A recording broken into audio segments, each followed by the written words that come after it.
It's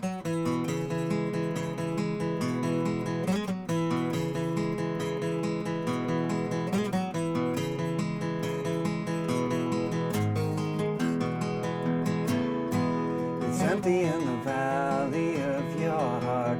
The sun, it rises slowly as you walk away from all the fears and all the faults you left behind. The harvest left no food for you to eat.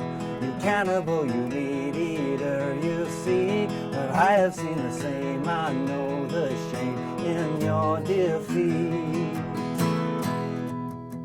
But I will hold on hoping I won't let you choke on the noose around your neck. And I'll find strength in pain, and I will change my ways. I'll know my name as it's called again.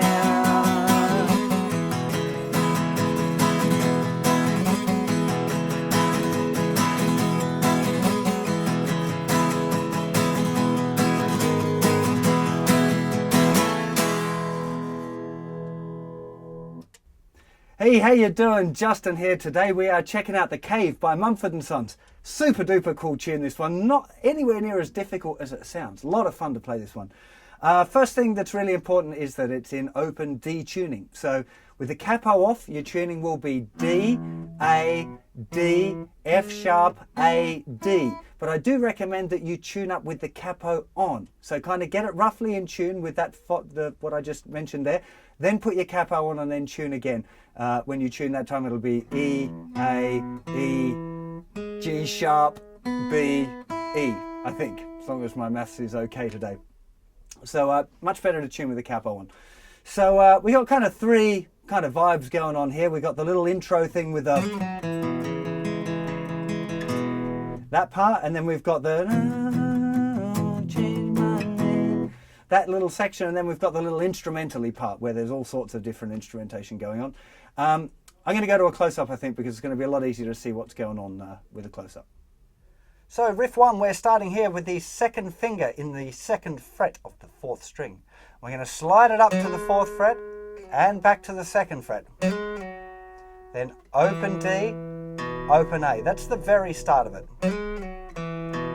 But I kind of think of the riff really as starting where it gets chordy, which is now.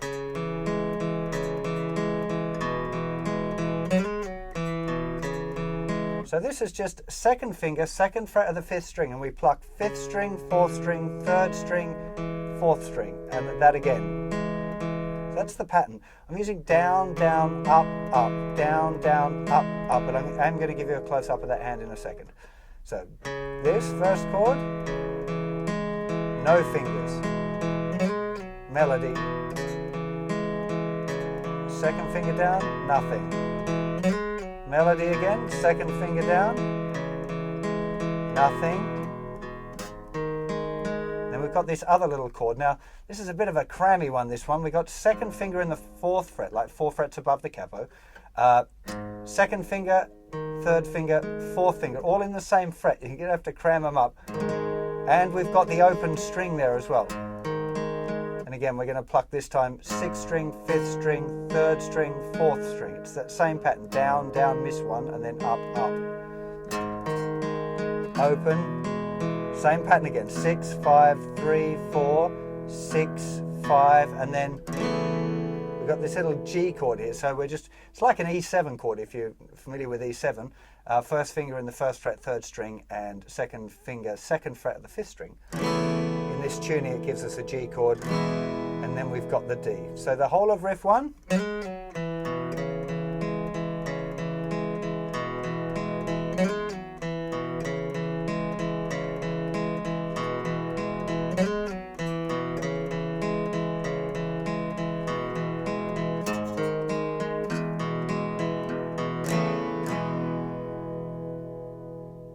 Quite possible to play this with alternate picking, but since I've been singing it, I've definitely found it easier to be going down, down, up, up, down, down, up, up, which kind of seems a little counterintuitive to me, but it seems to sit nicer when you're singing it. I'm not sure why, so I'd recommend doing this one. So it'll be down, down, up, up. That's the pattern. It'd be 5th string, 4th string, 3rd string, 4th string.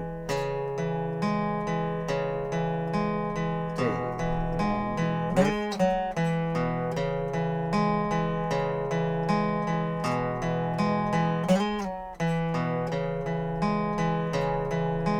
D, F.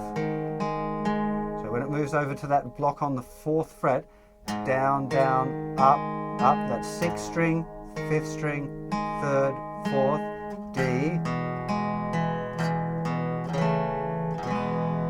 Full speed.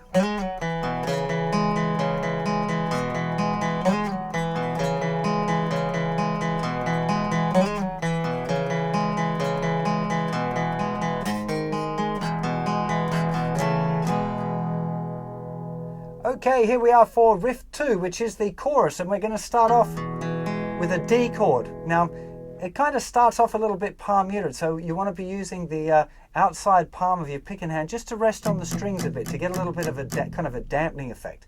And you probably want to be focused on the thickest 4 strings. Later on, if you're building it up a bit, you might be hitting all the strings, and it'll sound cool if you do that, because those thinnest 2 strings in this tuning fit with all of the chords. That's part of the vibe.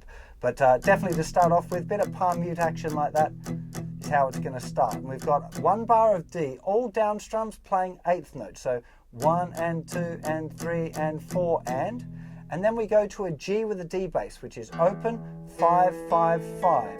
You want to be using fingers 2, 3 and 4 for that. This is a G with a D bass. You can also play it, we kind of had it in the intro section already like that, but better like that. This is what's on the record, I'm pretty sure.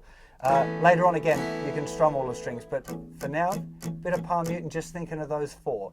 D, 2, 3, 4, G, back to D. D again, 2, 3, 4, G, D, then G, D, and to A over D, which is exactly the same shape as our G chord was, but up 2 frets, so nothing, 7, 7, 7.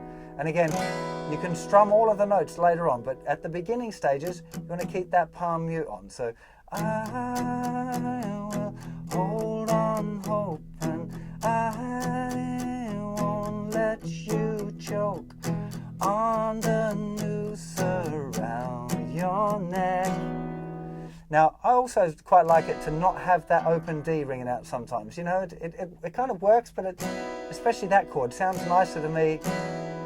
Kind of gets in the way a bit, so I tend to use my 2nd finger just to touch up a little bit and mute that thicker string. So that's the first half of the chorus. Again, I will hold on hoping I won't let you choke on that noose around your neck. And now this next chord is a real pig. You've got your 1st finger in the 10th fret. That's actually the 10th fret. Relative to the capo, it's only going to be the 8th fret, but because it's so far up, it's a bit easier just to name the real fret here. So that's the 10th fret, and these 3 fingers have to fit in the 11th fret. It's a real finger squeezer, this one. So 2nd finger 11th fret, 3rd finger 11th fret, little finger 11th fret, and 1st finger in the 10th fret underneath. It will feel squashy, but it's easier than it first appears. So you've got B minor for a whole bar, and then G with the D bass again like we had before to open D. That same again. To G, open, G, open to the A.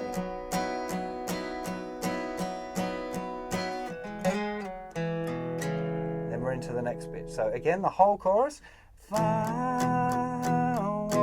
Hold on, hoping I won't let you choke on the noose around your neck, and I'll find strength in pain, and I won't change my ways. I'll know my name as it's called again. It's fantastic sounding chords, really. Properly beautiful. Now in the songbook, just to note there that I've written some of the 16th notes in, because he kind of does a down and then an up stroke really quickly every couple of bars. So D, 2, 3, 4, G, 2, D, 4. There's a It'll be 4 E and up would be the count if you want to do it. But just think that at the end there you can do a little down, up, down again. D, 2, 3, 4, G, D.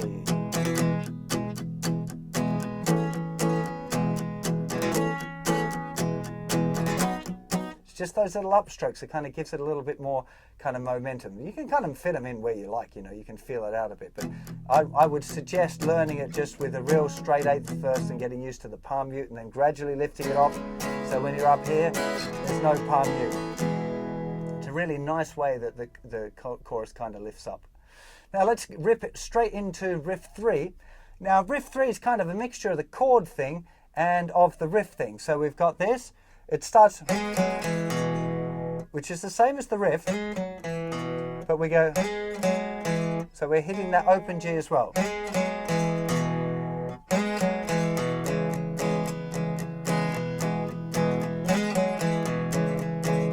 it's just the same as the riff, but instead of picking out the notes one at a time, we're strumming.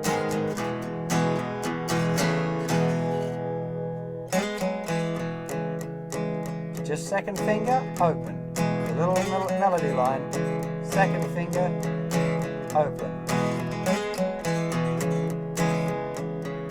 Open. Fourth fret, open. I'm sure you're going to dig on playing this tune. I think it's a really good fun one to play. Sounds great as well. Great introduction to this open D tuning. You get all of those kind of extra drone notes ringing out that kind of aren't really chord tones, but they sound fantastic. You know, that's one of the big appeals of the open tuning is that vibe. So it's a good introduction to that if you're not got into it. Going to be a real popular one at the barbecue, this one as well. I think it's just hard enough to be kind of interesting, but not too hard. And I think it kind of sounds harder than it really is. I mean, you know, there's the little picking, the down, down, up, up part that takes a little bit of practice, but I think you'll agree it's worth it. Great song, great band, altogether, fantastic music. Hope you enjoyed doing that. I'll see you for another song or lesson very soon. Take care of yourselves. Bye-bye.